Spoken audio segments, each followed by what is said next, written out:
coligações partidárias são protagonistas do jogo político durante as eleições e definem o destino de vários candidatos.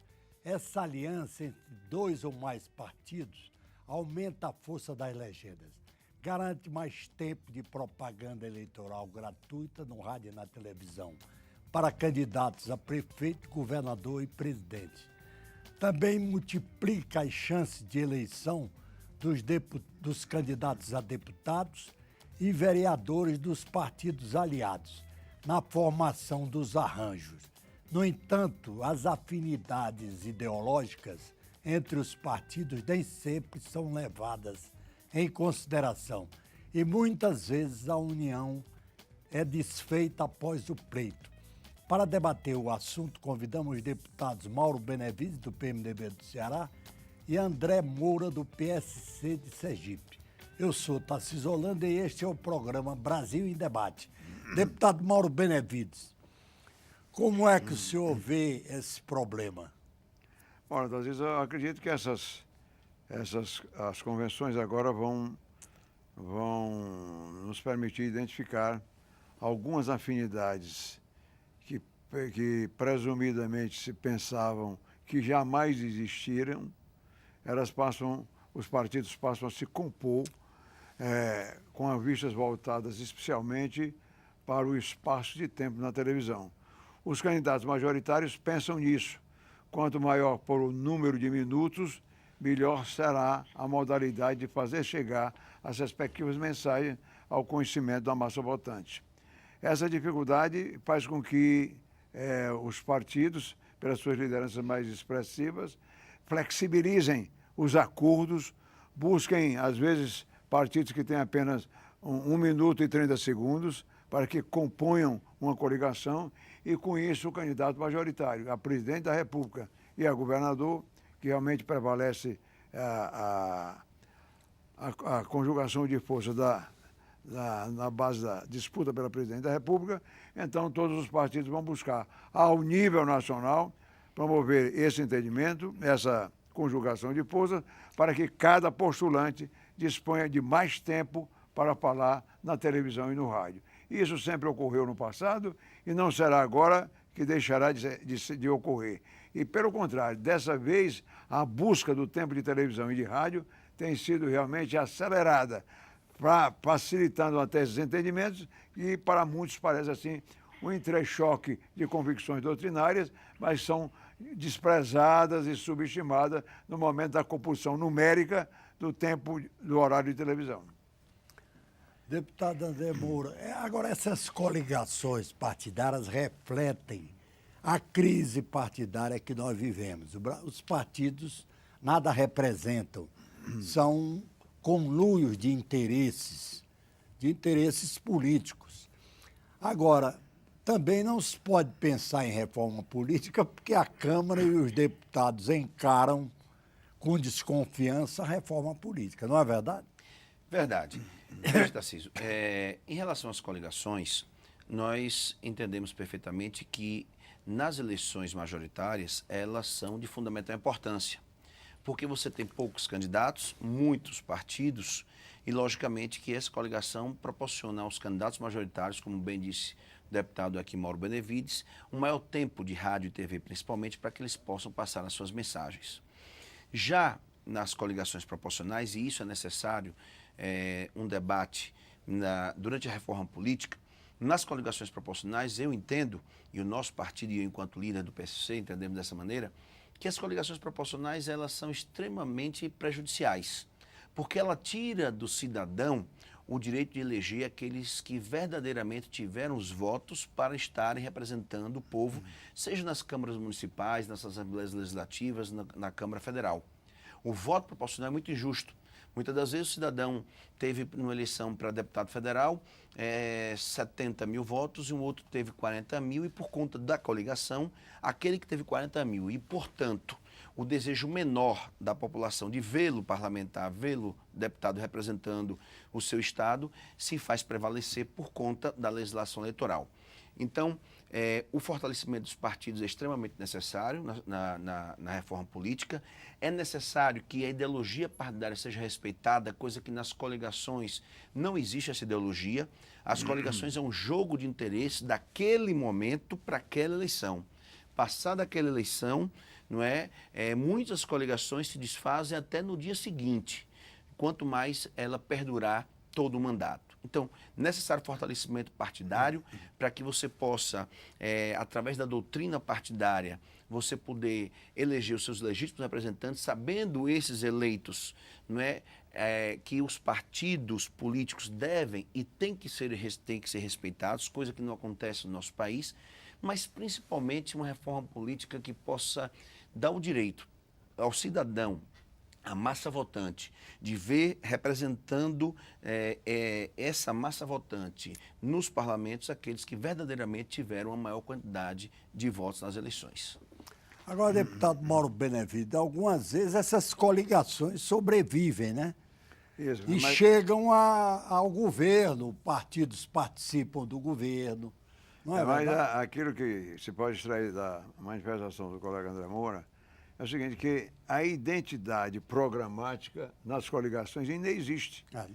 Não existe. Vamos buscar exclusivamente a perspectiva de, juntando aquelas forças, garantir o tempo de televisão na campanha e aí se exaure qualquer comprometimento dos partidos entre si. Naturalmente que para a formação do governo, digamos, candidato a presidente da República, candidato a governador de Estado, eles vão buscar também, em função dessa coligação, acomodar aqueles que contribuíram para a vitória do Executivo, quer dizer, do Presidente da República e do Governador do Estado. Aí eles vão buscar, também com vistas à formação de uma base aliada, ou no Congresso, ou nas Assembleias Legislativas, eles vão, naturalmente, dar preferência àquelas forças com as quais o partido do governador se coligou, do Presidente da República se coligou naquele momento. Então, aquilo que seria ideal, a busca da identidade programática, isso ainda existe. Isso é uma falácia. Isso nunca justificou qualquer coligação aqui no Brasil. Então, as coligações se fazem mais em função de interesse, de perspectiva de vitória na eleição, do que mesmo de junção de ideias e de programas para a atuação, quer do Presidente da República, quer do Governador do Estado. Essa é a nossa realidade. Porque na Europa, os partidos costumam ter posições ideológicas. Na França, na Alemanha, na Inglaterra. E isso perdura ao longo dos tempos. Tá certo, assim. Agora, esse interesse a que eu me reporto é meramente conjuntural, meu caro telespectador. É conjuntural. Essa formação de forças políticas, através de acordos de coligações, esse tem um caráter meramente conjuntural. Pode se desfazer e pode prevalecer na distribuição dos cargos como recompensa pela participação de votos que obteve o Presidente da República e que obteve o Governador do Estado.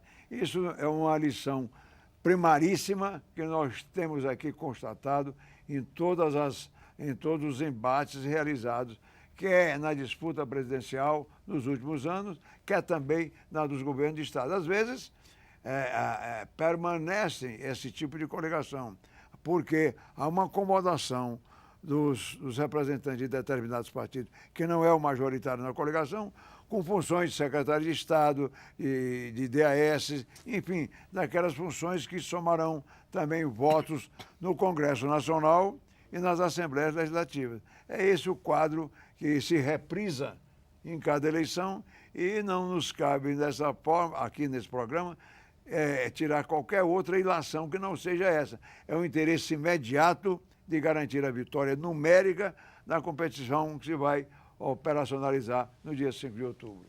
Deputado André Moura, o senhor, em particular, defende a reforma política? Defendo a reforma política. Uma reforma política é debatida e discutida principalmente com a sociedade. Nós não podemos votar uma reforma política que ela seja prejudicial, por exemplo, para os partidos de menor porte. os partidos, né, hoje de menor representatividade na Câmara Federal, por exemplo. É necessário uma reforma política que nós possamos unificar as eleições em todo o país. O Brasil não suporta financeiramente, e é desgastante até mesmo para o eleitor e para a própria classe política, uma eleição de 2 anos. Você tem um processo municipal em um ano, e 2 anos seguintes você tem um processo a nível estadual e nacional. Então nós temos que ter eleições unificadas, eleições que o cidadão possa ir para as urnas para eleger do vereador ao presidente da República. Nós temos que discutir essa questão, e aí eu falo aqui posicionamentos que a nossa bancada e eu, enquanto líder do PC, nós defendemos. A questão do financiamento público, que nós, nesse caso, somos contrário. Não é justo que um país que tem tantas demandas sociais ainda por suprir, que é necessário tantas políticas públicas serem desenvolvidas, principalmente na área de educação, saúde, segurança pública, você tire recursos públicos pago pelo suor do trabalhador brasileiro em forma de impostos para se colocar em campanha eleitoral. Então, acho que o financiamento público é extremamente prejudicial, porque em um país que ainda não chegou ao estado que nós desejamos, dos serviços públicos oferecidos da sociedade, não é justo que esse país, ao invés de investir mais nas políticas públicas, invista em campanha eleitoral através do financiamento público. Então, esses são pontos que precisam ser discutidos. A questão que prejudica os partidos pequenos, da obrigatoriedade, por exemplo, que hoje foi aprovado na Comissão Especial daqui da Câmara Federal da Reforma Política, de que todos os partidos políticos tenham, no mínimo, 5% dos votos válidos em 1/3 dos estados. Isso pode prejudicar muitos partidos pequenos que têm um papel, desempenham um papel importante no Congresso Nacional e benefício da sociedade brasileira. Então, eu sou defensor da reforma política, mas não uma reforma política só dada, não uma reforma política votada a toque de caixa, não é? Sem uma discussão mais ampla. Nós entendemos que nessa discussão, esse debate, é necessário que também nós possamos ouvir a sociedade, que é a parte mais interessada dessa reforma política. Mas na reforma política temos que discutir, por exemplo, o fim das coligações, que eu entendo que é importante. As coligações majoritárias, elas são importantes. Ela dá governabilidade a todos aqueles que chegam ao poder. Como disse aqui o nosso nobre e sempre mestre deputado Mauro Benevides, ao presidente da República, aos governadores dos estados. Então, a coligação majoritária é importante.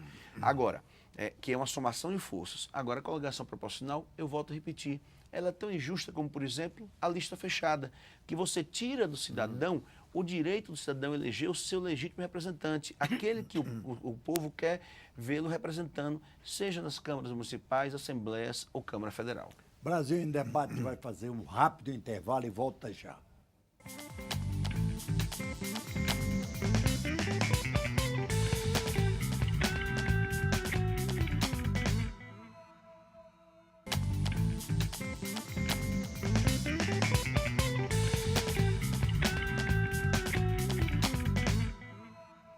Brasil em Debate está de volta com os deputados Mauro Benevides, do PMDB do Ceará, e André Moura, do PSC de Sergipe.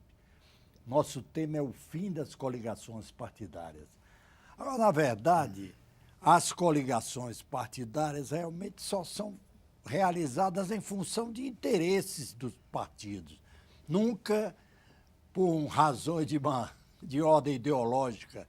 Mas acontece que o Brasil tem uma tradição desde 46 em recusar-se a fazer a reforma política. A Câmara dos Deputados nunca permitiu que isso fosse feito. Tá certo, Assis. Eu posso dizer aqui ao lado do André, eu participei das 3 últimas comissões especiais incumbidas de discutir a reforma política. Aquela de que foi relator o João Almeida, da Bahia, que posteriormente foi designado o nosso representante aqui de Goiás, o Caiado, e, naturalmente, do Henrique Fontana. Dessas 3, eu fiz parte representando o PMDB. Debatemos a exaustão. O Henrique Fontana está ameaçando apresentar novamente seu parecer. Agora, ele estudou, foi buscar no direito belga a inspiração para elaborar a lista pré-ordenada. Ele se esforçou, mas não prosperou junto às bancadas aquele estudo, aquela proposta que ele chegou a formalizar e a debater no final do ano passado. E qualquer proposta que chegue, e eu posso recordar aqui para os telespectadores, presente aqui o meu colega André Moura, que ainda era presidente da Câmara, o deputado Arlindo Quinalha. E ele então submeteu o projeto Caiado à votação e começou pensando a lista pré-ordenada para ser a primeira proposição, aquela que tinha suscitado mais debates e mais controvérsias, essa lista pré-ordenada fosse discutida no plenário. E depois foi discutida e foi submetida a voto. E qual não foi a nossa decepção, a nossa frustração, quando o resultado que é projetado no painel eletrônico foi de que 32 votos. Perdemos por 32 votos a nossa posição. E isso desestimulou o telespectador, então o presidente Arlindo Quinalha, a prosseguir na discussão da reforma política. Então morreu ali aquela proposição estudada com muito cuidado pelo relator Caiado e não se fez nada. Em relação ao seguinte, do Henrique Fontana, aí está, nada se fez, não há uma manifestação consensualizada em toda a reforma política, os interesses emergem em cada momento. Naturalmente, há um confronto de ideias e de interesses telespectadores, sim. E aí, quando isso não atende também aqueles que disputam o voto proporcional, não se ajusta bem ao interesse do deputado, então há sempre uma reação desta casa. É isso que nós temos constatado desses 12 anos de que eu tenho participado. Agora, existem também intervenções de forças populares, de entidades respeitáveis, como, por exemplo, a Ordem dos Advogados do Brasil, que propôs o financiamento de pessoas físicas, arbitrando, então, um salário mínimo de contribuição, para que, com isso, se evitasse a pressão do poder econômico através de grandes doações feitas a esse ou aquele partido, esse ou aquele candidato. Então, não é uma tarefa fácil, isso nós fizemos a contestação. Eu não quero ser aqui um pregador apocalíptico do que seja a reforma política. Devemos tentar? Sim, devemos tentar, mas sempre naquele pressuposto de que é preciso, telespectador, muito engenho e arte para chegarmos a uma forma que concilie as tendências que conflituosamente têm participado desse debate político aqui no Congresso Nacional. Deputado André Moura, acontece que esse sistema de financiamento hoje, todos nós sabemos que é por baixo dos panos. Empresários garantem ao deputado auxílio para a campanha eleitoral, financiamento, mas depois vão querer exigir a contrapartida. Isso é natural, não é? O senhor não acha? Veja, o que eu entendo é que a proposta apresentada pela OAB para que o financiamento de pessoa jurídica ele seja proibido nas eleições, eu não acho que é essa situação que vai resolver isso que você, Tarcísio, acabou de colocar e que eu concordo. A partir do momento que você proíbe o financiamento de pessoa jurídica, você está estimulando que a pessoa jurídica, os empresários, eles possam continuar contribuindo com candidatos, seja a deputado estadual, federal, senador, prefeito ou governador, de que não seja de forma oficial, mas de forma oficiosa, por debaixo dos panos. O financiamento jurídico, de pessoa jurídica, aquele que você faz oficialmente, que consta na sua prestação de contas, pelo menos você sabe que aquela empresa, e aí torna-se público para o cidadão brasileiro, contribuiu com aquele valor para a candidatura de quem quer que seja. Então, a ajuda dos empresários, ela vai continuar existindo? Vai. Não é a proibição do financiamento da pessoa jurídica que vai fazer com que os empresários do nosso país deixem de ajudar nas eleições de quem quer que seja. Se está apenas criando um dispositivo que, no meu entendimento, não é o correto, porque está estimulando aquilo que você colocou, a ajuda por debaixo dos panos, oficiosa, sem ser oficial. Então, nós temos sim, e é o nosso entendimento, que somos contrários ao financiamento público, somos favoráveis ao financiamento pessoa jurídica. Porque esse financiamento, Tarcísio, pessoa jurídica, logicamente que a empresa faz querendo o apoio de determinados temas, seja na Câmara, ou seja no Senado, ou no Executivo. Mas, pelo menos de forma oficial, nós vamos ter conhecimento para poder, inclusive, cobrar.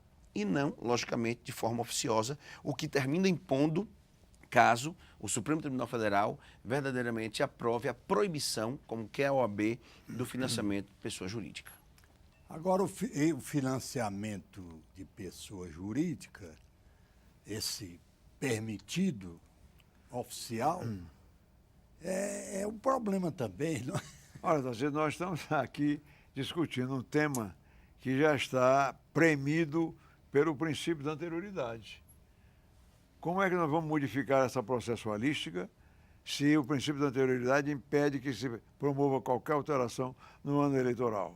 Então, nós estamos há quase 5 meses da eleição e, evidentemente, não há como propor qualquer coisa a não ser que uma resolução do Tribunal Superior Eleitoral, que não pode também conflitar com essa norma constitucional, para surgir algo que, na forma engenhosa de algum jurista renomado, nós possamos realmente encontrar uma saída para isso. Mas, nessa eleição, eu acho que não tem nenhuma alternativa. Vamos prosseguir dessa forma, apesar do empenho de entidades da maior respeitabilidade, CNBB, OAB, enfim, todos aqueles movimentos populares que têm atuado preponderantemente para nos compelir a acertar, buscar aquelas normas moralizadoras para o processo de financiamento de campanha, mas o fato é que eu acho que nós não dispomos mais, e o André também sabe disso, nós não dispomos mais de tempo para buscar essas alternativas com vigência na eleição do corrente ano. Pode ser que nas eleições municipais, já tem aí esse projeto do Vacareza, que está tramitando na casa, pode ser que para as eleições municipais daqui a 2 anos, essas normas, esses padrões de moralidade possam prevalecer. Mas, nesse momento, as dificuldades remanescem sem que nós tenhamos condições de modificá-las, porque iríamos confrontar-nos com a vigência do artigo do dispositivo constitucional que estabeleceu o princípio da anterioridade. Agora, o presidente da Câmara, deputado André, o presidente da Câmara, Henrique Eduardo Alves, defendeu a reforma política e prometeu se empenhar em colocar a proposta em votação. O senhor lembra disso, né? E o presidente, diga-se de passagem, e nós temos acompanhado esse debate com o presidente no Colégio de Líderes, tem trabalhado nesse sentido. A proposta, como disse aqui o nobre colega deputado Mauro Benevides, que foi aprovada na comissão especial, que teve como relator o deputado Vacareza, encontra-se na CCJ. Já entrou na pauta da CCJ por 3 semanas seguidas, mas a disputa do jogo de interesse partidário impediu com que ela fosse votada na CCJ por 3 semanas seguidas. O presidente Henrique Alves, na semana passada, nos reuniu todos os líderes, pediu que os líderes orientassem os seus membros na CCJ para, pelo menos, admitir a aprovação, né, a admissibilidade, para que depois a gente possa iniciar esse debate. A intenção do presidente Henrique Alves era poder votar a reforma política agora em abril, né? Logicamente que abril já passou. E como disse aqui o deputado Mauro Benevides, com certeza ela não vai mais ter nenhuma eficácia, nenhum efeito para as eleições de 2014. Mas que possamos discutir, debater e votar na CCJ, que possamos levar para o plenário, que pelo menos a casa cumpra esse papel de aprovar uma reforma política debatendo com a sociedade ainda esse ano, para que ela possa estar à disposição, logicamente, para as eleições futuras a partir de 2016. E que possamos ter eleições unificadas, que possamos ter o voto majoritário, que é o voto onde estarão eleitos aqueles mais votados para as assembleias, para as câmaras municipais, para a Câmara Federal, enfim, mas acima de tudo, que esta luta que perdura por mais de 70 anos, aí desde 1946, ela possa tornar-se realidade. Uma reforma política, como sempre disse o presidente da Casa, que aproxime mais o cidadão da classe política e desse debate tão importante. Eu quero aqui agradecer a presença dos deputados Mauro Benevides, do PMDB do Ceará, e André Moura, do PSC de Sergipe. Brasil em Debate termina aqui. Nosso tema foi o fim das coligações partidárias. Eu sou Tarcísio Holanda e aguardo você em um próximo programa.